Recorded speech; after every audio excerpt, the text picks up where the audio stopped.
திருவண்ணாமலை மற்றும் ராணிப்பேட்டையில் வழக்கறிஞர்கள் கொலை செய்யப்பட்டதை கண்டித்து திருவள்ளூர் மாவட்டம் பொன்னேரி விரைவு நீதிமன்றம் முன்பாக வழக்கறிஞர்கள் ஆர்ப்பாட்டத்தில் ஈடுபட்டு வருகிறார்கள். இதுகுறித்த விவரங்களோடு இணைகிறார் எம்முடைய செய்தியாளர் யுகந்தர். என்ன கோரிக்கை முன்வைத்து ஆர்ப்பாட்டத்தில் ஈடுபடுறாங்க? இந்த ஆர்ப்பாட்டத்தால நீதிமன்றத்தின் பணி எந்த அளவிற்கு பாதிப்பிற்கு உள்ளாகி இருக்கிறது?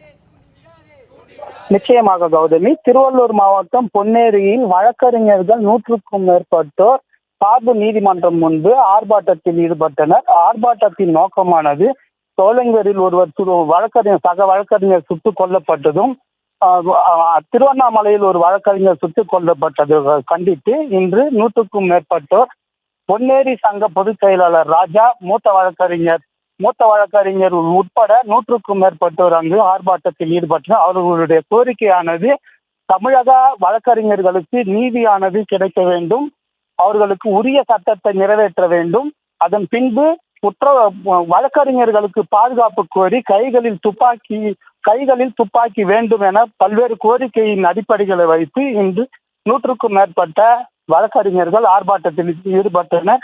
அதன் பின்பு 11 மணி அளவில் ஆர்ப்பாட்டத்தில் ஈடுபட்டு அதன் பின்பு பணிகளை புறக்கணிக்காமல் நீதிமன்றம் சென்று வழக்காடி வருகின்றனர். நீதிமன்றத்தில் வழக்காடும் வழக்கறிஞர்களுக்கு இந்த நிலை என்றால் சாமானிய மனிதர்களுக்கு எந்த அளவுக்கு இருக்கும் என தமிழக அரசுக்கு எடுத்துரைத்தனர்.